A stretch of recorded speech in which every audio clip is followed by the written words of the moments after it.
anyway, for today, pag-uusapan natin or we'll be discussing the first module, the first half of the first module from ELMS, the importance and relevance of history. So kung na-check nyo na ang inyong mga ELMS, uh, I think meron ng dalawang module na available doon, yung importance and relevance of history at saka yung pangalawa is yung contextual and content and contextual analysis of sources, I guess. So yun yung dalawang module na yun ang ating magiging buong coverage for the entire prelim grading period.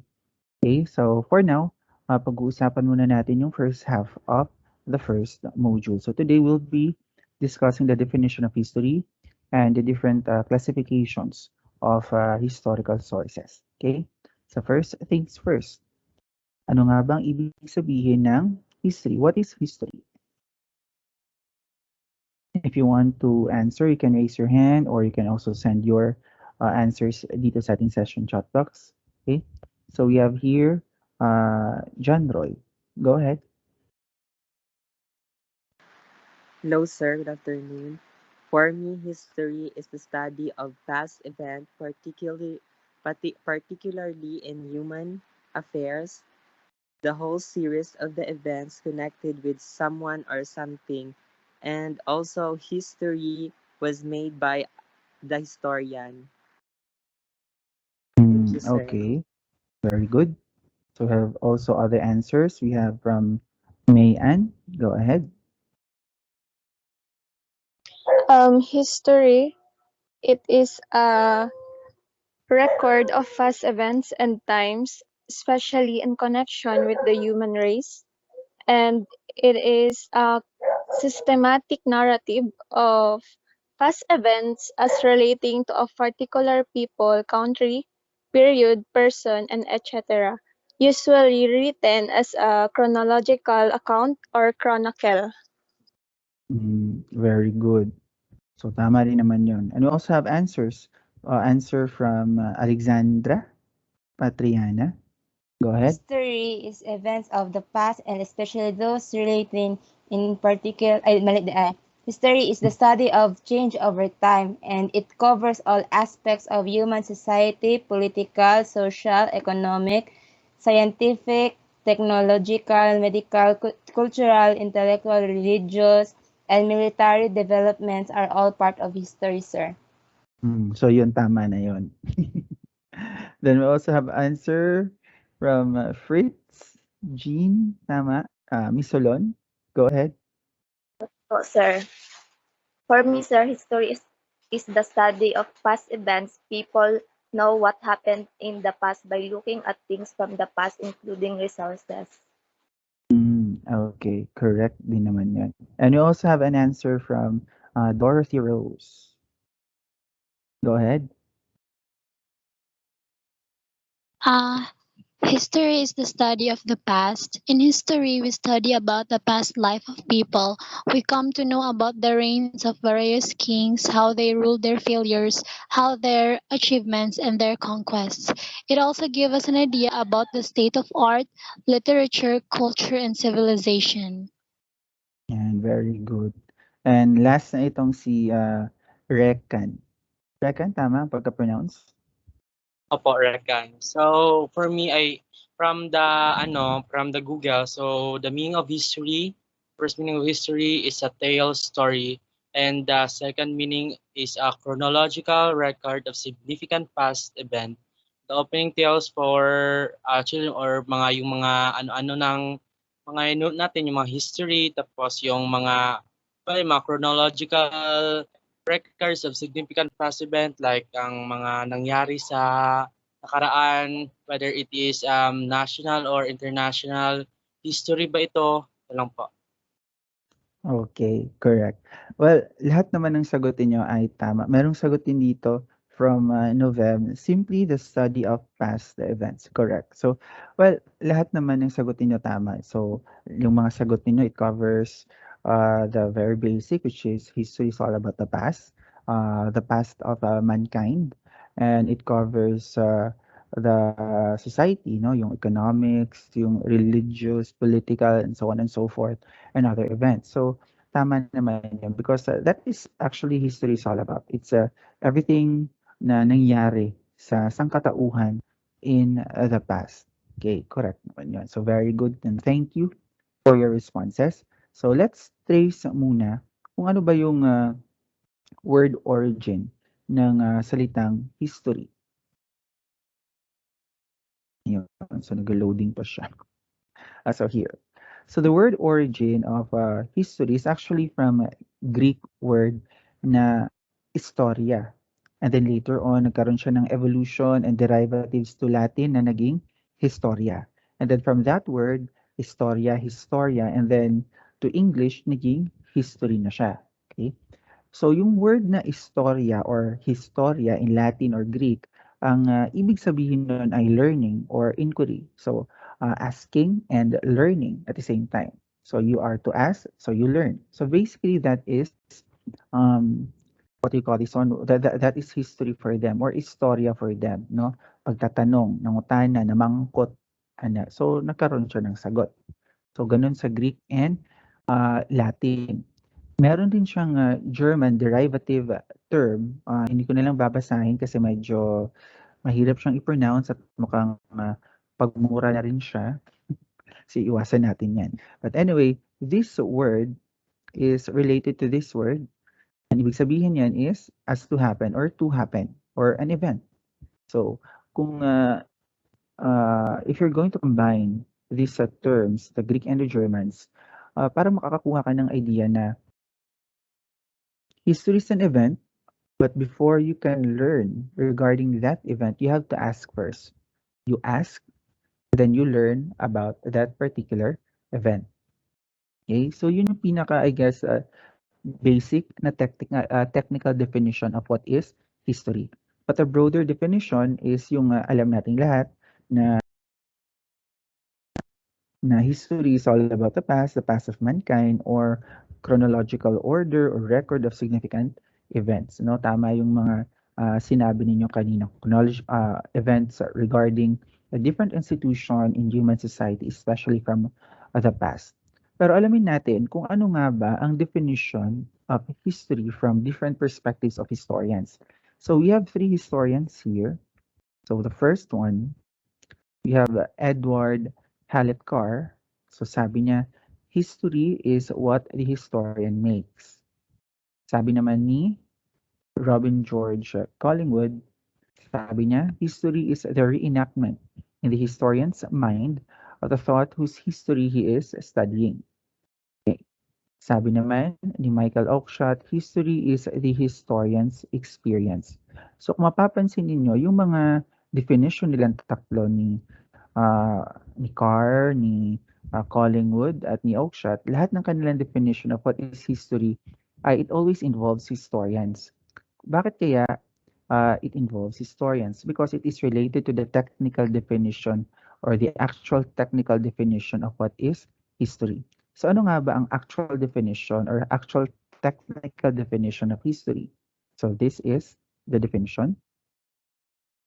So according to here, history is an inquiry to the past actions of men through the interpretation of evidences for the purpose of human self-knowledge. So kung mapapansin ninyo, divided siya into 3 colors kasi itong tatlong to, itong 3 segments na ito, may kanya-kanya rin siyang pinapahiwatig. No? History is an inquiry to the past actions of man. History is a narrative. Gaya na sabi kanina, history is a narrative. And just like story, no, story is also a narrative. But what separates history from story ay ang history kasi ay factual. It is based on truth. It is based on facts or evidences. Unlike stories na maaring it's factual but it could also be a work of fiction. Diba? Maaring hindi siya totoo. But history ay talagang totoo siya. It's a factual scenario or a factual narrative. So to make a factual narrative, history at that, kailangan yung dumaan sa isang process. So Ang prosesong yun, gaya ng sa science, kung ang science ay merong scientific method, ang history ay meron ding tinatawag na historiography or historical criticism. At yun yung proseso ni history in writing a historical narrative. And in writing this narrative, it usually starts with a question.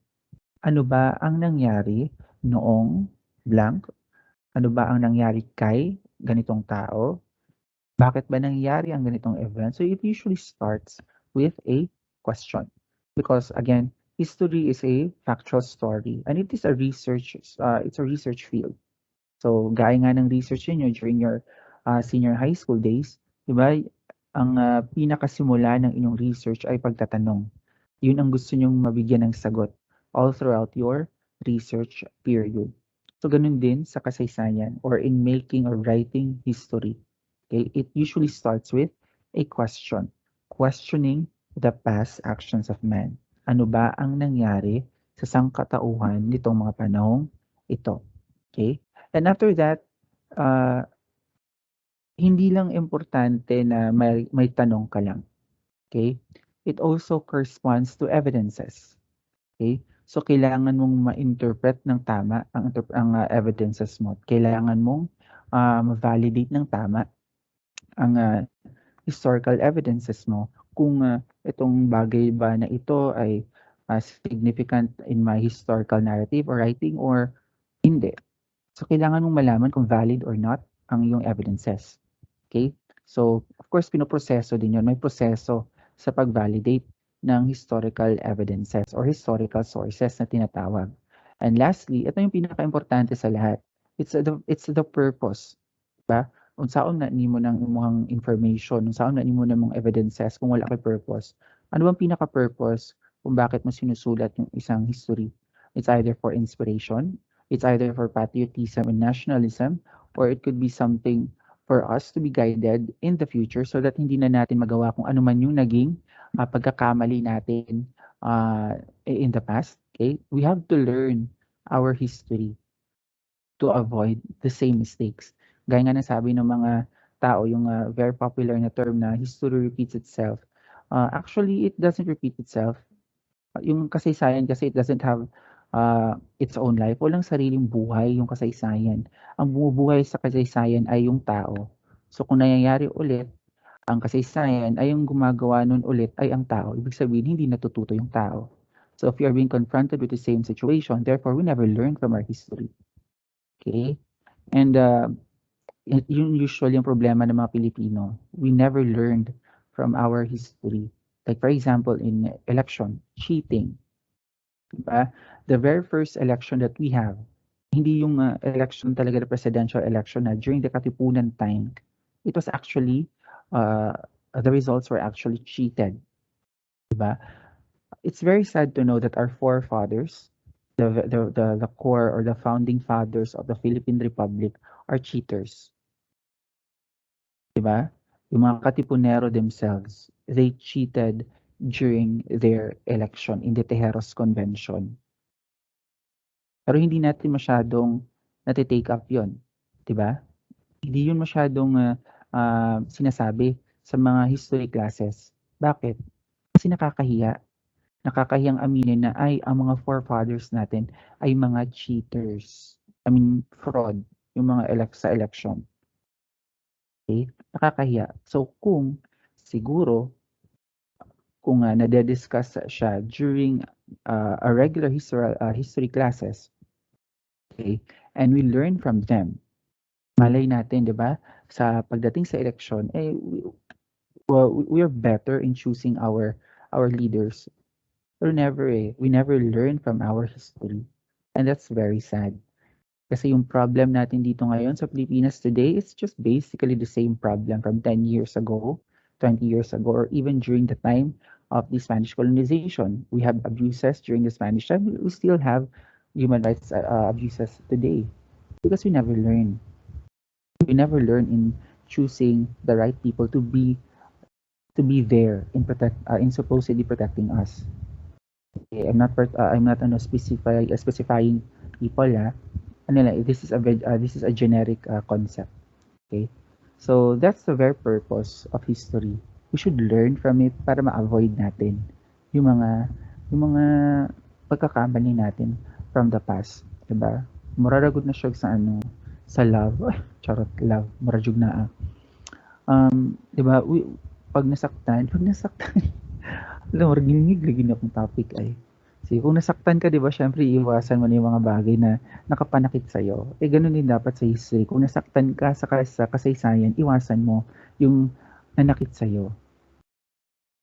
Oo. Pero kasi yung mga Pilipino, sadista at masokista, I die in pain. Sige lang. Basta hindi magbago pa siya, magbago si mong kigol. Wala pagbabago diri, friend. Oo, magsama-sama tayo. Iiyak tayong lahat. Sige. Joke lang. So, going back here. So, history. So, this is the technical definition of history. So, going back naman dun sa tatlong definition of what is history ng tatlong historians, bakit nga ba always involve si historian sa pagsusulat or sa definition nila of history? So, gaya ng sabi nila dito tatlo, nasa na ba yung tatlong yun? Eto. Yan. So, sabi ni Carr, yan, history is what a historian makes. Kasi nga, sino ba ang pinaka-capable in writing history? Of course, sino ba yung may knowledge? Historians. So, that's why history is what a historian makes. Ayan. Ang sinasabi ng mga tao na, alam mo sir, yung may mga historians kasi na bias. Well, hindi maiiwasang may bias. No? Hindi maiiwasang may biases. Because in writing history, you are writing the truth. Because history is based on evidences. And the truth was never neutral. Diba? It always sides justice. Kaya kung sinasabi ng ibang tao na, ay, yung history kasi bias, yes, it is bias. Because the truth is never neutral. So, yun ang tandaan natin palagi. Kahit nga sa justice, di ba, in court, kung may nahatulang guilty, di ba, syempre, ang guilty makukulong. Yung nag-file ng case, they get their justice. So, because they have their truth. The truth was never neutral. So, but at the end of the day, when you get the truth, you get your justice. So, hindi maiiwasan na may biases talaga in writing history. And we must remember that these biases is not based on the personal agenda of the historians. These are based on the evidences. Because the evidences never lie and evidences never side people. Char. Sige. So, sabi naman dito ni Collingwood, yan, history is the reenactment in the historian's mind of the thought whose history he is studying. Okay. It is a reenactment. Totoo. It's a reenactment of the historian's mind, but it is not a creative reenactment. Okay? It is a reenactment based on facts. May mga binabasa rin kasi, ang mga historians kasi maliban sa nagbabasa kami ng mga history books, we also read other books such as politics, such as sociology, anthropology, and even language. Because we have to understand the culture of that past that we are studying in order for us to create the correct scenario kung ano yung nakikita namin sa mga evidences na nakukuha namin. Okay? Kasi kung hindi namin alam kung ano ang gamit ng isang ball pen from the past or cellphone, for example, from the past, hindi namin ma-explain ng tama kung ano ba ang hindi naman ma-explain in the present kung ano ba ang cellphone dati. Diba? So, it is not just a creative reenactment. It is a factual reenactment. Okay? And lastly, sabi ni Oakeshott, yan, history is the historian's experience. Totoo yan. We have to note down and understand and know kung ano nga ba ang naging experience ni historian in writing historical narratives. Kasi tayo, o yung karamihan ng tao, pag nagbabasa ng history books, yung ano na lang, yung output na mismo ng historians. Minsan kasi, hindi natin nababasa yung mismong draft ng buong research. right? Kasi sa research, you also sometimes share your experience. Pero sa mismong libro, wala na, yung content na lang mismo, kumbaga yung body na lang yung lumalabas. But in the research, may mga parts doon na you share your experiences at sometimes hindi yun nababasa ng karamihan ng tao. And unfortunately, yung ibang historians mababasa yon. And that's why we understand kung bakit naging ganun yung isang output ng isang historian. Because we know the experience. We've read the experience of this historian. Okay? Like for example, ako, I studied history in MSU. I graduated as a history major from MSU. And I was writing my thesis. Yung title ng thesis ko was, ulit yung thesis ko? The history or the establishment of General Santos City High School. So yung pinag-aralan ko kung paano ba nagsimula, sino ba yung mga taong involved, kung bakit naitayo yung paaralan na yan dito sa Jansan. The biggest public high school, I think in Region 12, okay, the most populated one at that time, okay. So unfortunately, excuse me. So unfortunately, yung mga taong involved sa yung may kinalaman sa pagpapatayo ng school na yan ay patay na when I wrote my thesis. So syempre, I have to interview them para malaman ko kung bakit nila anong naisip nila, anong nakain nila nung mga araw na yun, kung bakit gusto nilang maipatayo yung mga school na yung school na yan. But unfortunately patay na sila. Hindi ko naman sa pwedeng makontak, 'di ba? Mag-spirit of the glass me. Kung pwede lang gani mag-spirit of the glass me, 'di ba? Mayor Acharon unsa imong nakaon natong panahon. Lain food, 'di ba? So dili man ako na siya mahimo. So it can actually affect sa output ng isang historian. 'Di ba? Very limited kasi hindi kami pwedeng mag-assume. 'Di ba? Ang mga historians hindi pwedeng mag-assume sa kanilang mga writings, hindi sa kanilang mga feelings. Sa writings lang. So hindi sa pwedeng mag-assume kasi if assumption, hindi na yun based on facts. Based on personal personal information. History kasi it's not all about personal information or it's not about us. It's all about that event. So kung wala kaming information or specific na statement from that person, wag na lang namin ilalagay. Hindi na namin ilalagay. So hindi ko siya nailagay. Kung ano man yung mga nailagay ko sa thesis ko, it's based on documentary evidences, not from the statements of these people. So yun na yung naging takbo ng aking thesis. So unfortunately, they died. So sa dinami-dami ng panahon, kung kailan sila pwedeng mamatay, patay na sila pa noon pang panahon na nagsulat ako ng thesis. Hindi na sana in-extend yung buhay nila. Kahit mga 1 year lang. Kakainis. Buti na nakagraduate ako. Sige. Anyway, so much about it. Ano nga ba ang history sa Filipino language? So meron ditong sagot kanina. Nasaan na ba yun? Kasaysayan. Sabi dito ni Sweet Rose. Sabi niya kanina, history is kasaysayan, which is correct. Kasaysayan ang ating word equivalent of the word history. Pero ang tanong, bakit kasaysayan?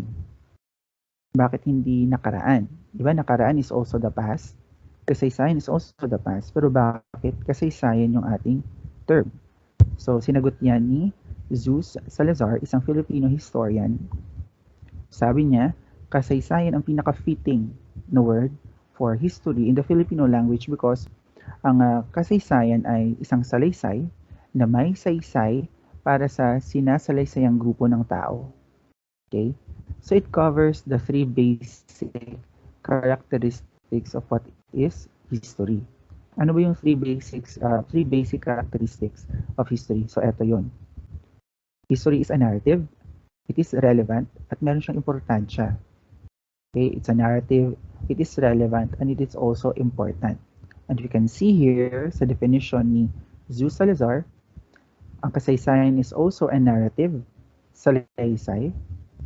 It is relevant, may saysay, at meron siyang importansya sa sinasalaysayang grupo ng tao. So it covers the 3 basic characteristics of what is history: narrative, relevant, and may importance. That's why kasaysayan is the most fitting Filipino word for history. Ayan. So going back sa history natin kanina, technical definition, na ang history is a research field. Diba? We usually start from a question and then proceeds with our evidences to prove our whatever our claims are. Okay?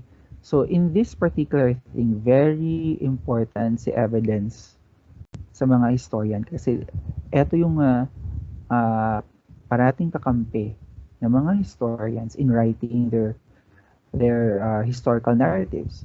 Kasi ito yung magtatakda kung ano yung mga isusulat nila. So history is hand in hand with historical sources. So ano ba ibig sabihin ng historical sources? So pag sinabing historical sources, these are objects from the past or testimonies from the past or from a person na may involvement dun sa mga events na yun. So isang historical source ay maaaring isang bagay o isang tao. Okay? So maaari siyang isang bagay o tao. At may dalawang classification ng historical sources. Okay? Merong primary source at secondary source. Very important na malaman natin kung nasang classification ba ang historical source mo kasi may level of importance yan. Okay? Kumbaga may kinakampihan talaga yung term. Excuse me. Parang may mas may gusto kasi si historian na particular historical source. Yun ay ang primary source. Bakit primary source ang mas gusto ng mga historians? Because primary sources are original, not tampered. Kung tao man ay nandun mismo siya during the event or involved siya for that particular event, no? So a primary source could be a thing or a person, a thing which could be produced by a contemporary of the event. Ibig sabihin, yung isang bagay ay nagawa or na-produce during that timeline or during that year. Not necessarily involved ka or what, basta kana siya nga bagay is from that particular year gid siya. So kung maingon ka nga this particular thing is from the Spanish period, so supposedly this thing should date from either 1500s to 1898. Okay, Spanish period man na. So it could be there. Or produced by people with direct involvement o yung tao mismo na kumbaga siya yung nag-organize o andun mismo siya. Kung kunwari nakipag-rally siya, nakirally talaga siya doon. Or isa siya sa mismong dahilan kung bakit nangyari yung event na yon. So may direct involvement siya. Or it could be a testimony of an eyewitness. Not necessarily na si eyewitness ay may direct involvement. Posibleng napadaan lang siya, nakita na yung mga event o nakita niya yung event. So pwede siyang maging yung testimony niya pwedeng magamit ng mga historian in writing their historical narrative. Like for example, ikaw lang wala ko appeal. So ikaw, during the EDSA revolution, dito sa EDSA, na wala lang, napadaan ka lang doon, kay siguro nagpalit kang toyo, tapos nakita niyo dito, ay hala, nagrally ang mga tao, nakita niyo dito si Cory Aquino, nagtaas-taas siyang kamot. So, ay hala, nagtaas og kamot si Cory Aquino, siguro recitation. Joke lang. So, pwedeng ganun. So, kung nakita mo lang yung event, so, pwede kang maging isang eyewitness account. Okay. Joke lang yun hindi, walang recitation doon. Oo. Sige. Anyway, so much about it. Ang secondary source naman, ang pinakasimpleng siguro definition niya ay hindi original. Okay, hindi siya original. Either photocopy na rin siya ng mga documents o ng mga isinulat ng kung sino man, or replica ng isang bagay, or kung gikan ilang Marites. Oo, talaga ba Nicole? Ay, wala bang Nicole dito? Baka nagamit yung pangalan. Sige, wala naman. Sige. So, yun, galing kanila Marites. Oo. So, magaling sila Marites. Oo. Sa mga secondary sources. So, yun, pag sinabi nating secondary source, kunyari testimony, maaaring naikwento na, naipasa na yung kwento at ipasa din sa'yo. So, kung yung nagkwento sa'yo ay wala naman talagang direct involvement or hindi naman siya eyewitness, wala siyang kinalaman dun mismo sa event, ay maaaring secondary source na yon. Pero usually kasi yung secondary source hindi masyado binibigyan ng diin ng mga historians. Pero minsan talaga wala rin kaming choice. Okay? So, ang mga secondary sources, minsan iniiwasan kasi posibleng may dagdag bawas. Diba? Yung mga kwento, kung sabi sa kabila ay tawag nito, na late lang si Sir Vance, nang wala pa nagklase, nag-chat niyo dito sa mong classmate, kunwari face-to-face na ta, chat niyo sa mong classmate, wala na nagklase si Sir Vance. Pwede na late ako. So, ang ana pasa-pasa. So, ano na siya, na mga filtering na mga nahintabo.